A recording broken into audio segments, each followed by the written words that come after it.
இந்த கேம்க்கு ஒரு வியர்டான dark history இருக்கு. ஒரு டைம்ல ஃப்ளாப்பி பேர்ட் வேர்ல்ட்ல மோஸ்ட் பிளேட் கேம்ஸ்ல ஒண்ணா இருந்துச்சு. கேம் ரொம்ப சிம்பிள். ஸ்க்ரீனை டேப் பண்ணி பேர்டை பைப்ஸுக்கு நடுவில் பாஸ் பண்ணணும். சிம்பிள் தான். ஆனா ஹை ஸ்கோர் அடிக்க ரொம்ப கஷ்டம். அதனால தான் கேம் வைரல் ஆயிடுச்சு. ஒரு ஸ்டேஜ்ல ஆப் ஸ்டோர்ல நம்பர் 1 டவுன்லோடட் ஃப்ரீ கேம் ஆயிடுச்சு. இந்த கேமை கிரியேட் பண்ணவர் வியட்நாம்ல இருந்த ஒரு சிம்பிள் கை, டாங் நியூயன். அவர் சிம்பிள் லைஃப் தான் வாழ்ந்தார். ஆனா சடன்லி கேம் வைரல் ஆனதும் மீடியா, பப்ளிசிட்டி, இன்டர்வியூஸ் அவரை ஃபுல்லா சரவுண்ட் பண்ணிடுச்சு. மீடியா நான் ஸ்டாப்பா இந்த கேமை பத்தி பேச ஆரம்பிச்சாங்க. அதே டைம்ல பேக்லாஷும் வந்துச்சு. சில பேர் இது லேசி ரிப் ஆஃப் கேம்னு சொன்னாங்க.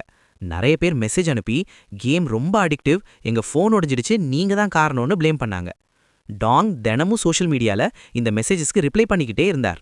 அவர் அந்த கிரிட்டிசிசமை ரொம்ப சீரியஸா எடுத்துக்கிட்டார். பர்சனலா ஃபீல் பண்ண ஆரம்பிச்சார். அப்புறம் கேம் பீக் பாப்புலாரிட்டியில இருந்த ஒரு நாள் சடன்லி அவர் அனௌன்ஸ் பண்ணினார், நான் ஃப்ளாப்பி பேர்டை ஆப் ஸ்டோர்ல இருந்து டெலீட் பண்ண போறேன்னு.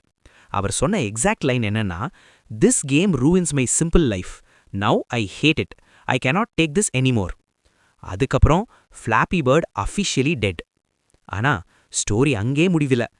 10 இயர்ஸ் கழிச்சு ஃப்ளாப்பி பேர்ட் கம்பேக் வருதுன்னு நியூஸ் வந்துச்சு. Again internet full viral. ஆனா ட்விஸ்ட் என்னன்னா, இந்த நியூ வெர்ஷனுக்கு ஒரிஜினல் கிரியேட்டர் டாங்க்கு எந்த கனெக்ஷனும் இல்ல. அது ஒரு rip off version NFT sell பண்ண கிரியேட் பண்ணியது. அதனால ஒரு கேம் சக்சஸ் 10 வருடம் கழிச்சும் அந்த கிரியேட்டரை விட்டுடல. இதுதான் ஃப்ளாப்பி பேர்ட் டார்க் ஸ்டோரி.